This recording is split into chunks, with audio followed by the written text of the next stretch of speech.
chat it up. I am Dr. Celeste Owens, author, speaker, and leader of the Global Surrender Movement. I like to say that surrender is doing God's will His way all the time. And today's topic is the power of thought. Henry Ford said, whether you think you can or you think you can't, you're right. I love that. Whether you think you can or you think you can't, you're right. It really is all about your thought life and what you are perceiving to be true for you. So if you think you can, just like that little train, little engine that could, or you think you can, good thing he didn't think he can, or he didn't think he couldn't, because then we wouldn't even have this great story of this engine who could. So it's just up to you how you do a thing, okay? It's just up to you.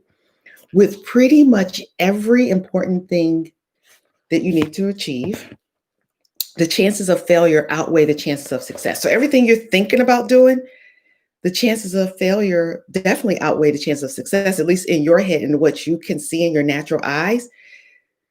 Oh, I can't do that. And so many people decide they can't and they won't. But how many times, even for you, or even now, you might be sitting on a really important decision. What do you need to say I can to? What do you need to say? I could do that. I'm going to pray about it. I'm going to ask God. What is that thing that you need to go and say and believe that you could do it? One of the things that I had to really believe for way back when, because now, I'm a psychologist, but way back when, one of the things I had to believe for was being a psychologist. And not only that, could I go to undergrad and take psychology, and not only could I get a master's in psychology, but could I get into a doctorate program? Because that's the only way to become a psychologist, is to complete a doctorate. And someone made the mistake of telling me they only take 3% of applicants. That's all they take, just 3% of applicants. I was like, what? I'm already assigned to this arena. God already assigned me in the 7th grade. He told me in the 7th grade I was going to be a psychologist. So, and back then I didn't know it was God putting it in my heart. I just kind of had this idea. So there was nothing that was going to stop me, not even that 3%, because why couldn't I be part of 3%? See, some of y'all just discount yourself and write yourself off because you think you can't, but you can. And guess what? I was part of 3%. I have a doctorate now. So it takes faith and courage when you want to think you can. It takes faith and courage. But not only does it take faith and courage, it takes effort. It takes faith, it takes courage, it takes effort. The word tells us in James 2:7, I think it is, faith without works is dead.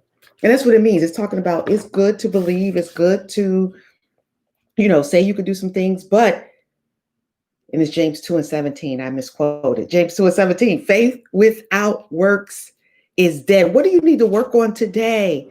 What do you need to say I can to, and then put some effort behind that thing? What is that thing for you today? Because it takes belief and it takes effort.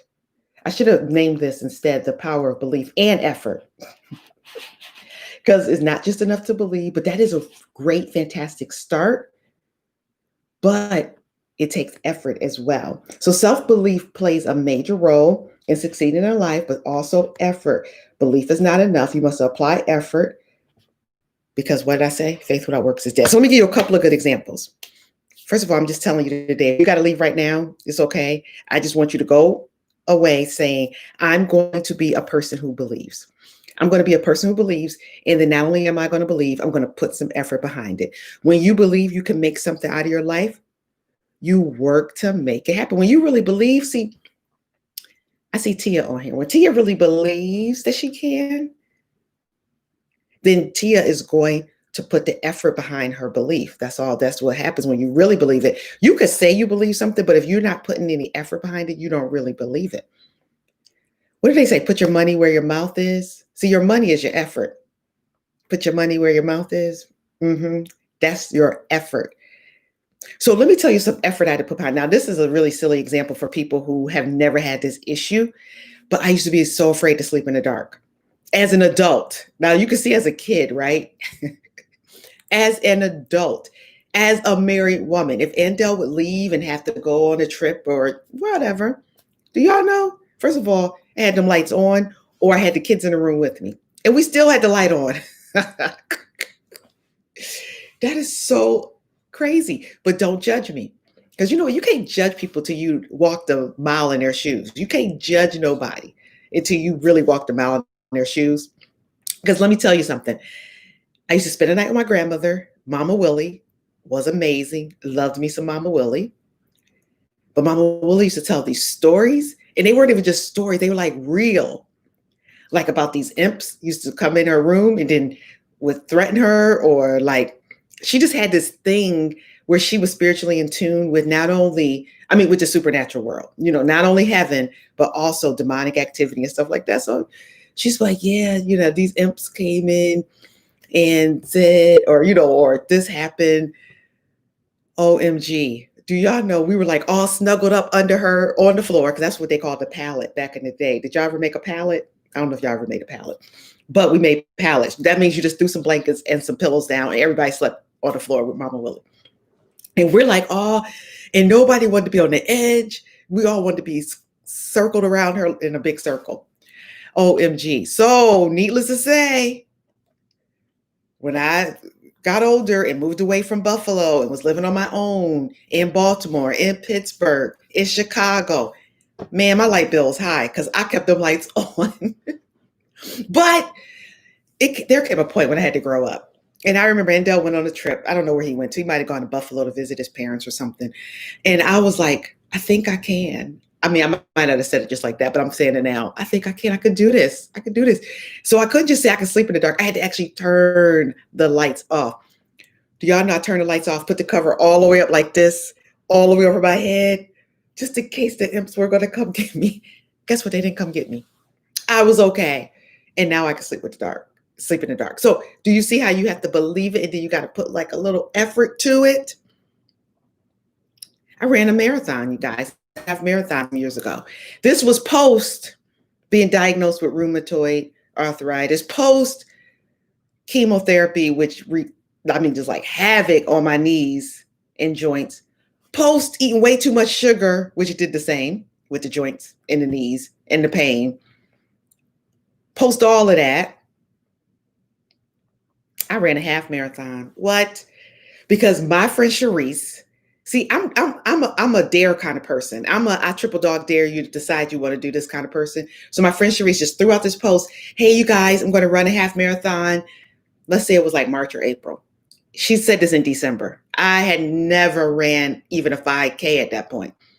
Hey guys, ran this 5K. I should do that to y'all.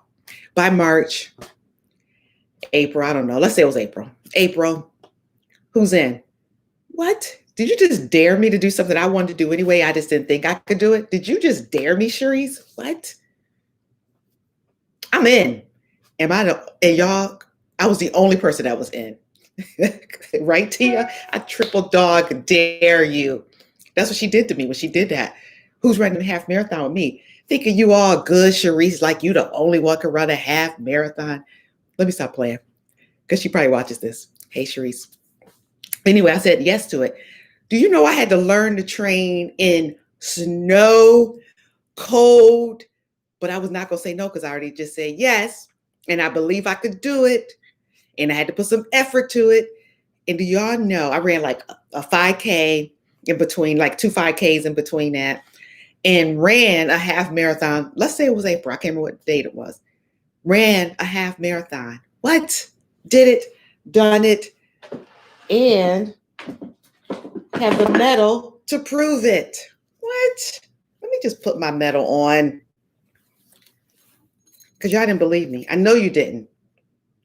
Can y'all see that Facebook Live and YouTube? Bam. Rock and roll.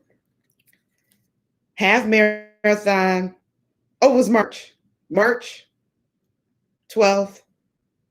Dang, 2016. It was that long ago. I got to do me another one. That's long ago.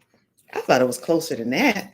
But anyway, Sharice triple dog dared me, so I ran a half marathon. So that's all I got for you guys today. That's what I'm just telling you. Show up. Show up and do it. Show up. Let me tell you this last thing. I'm on YouTube now. Like I used to be on Periscope. And let me be honest with you, YouTube, because you guys used to hang with me on Periscope. Let me be real honest. I was really ready to run back.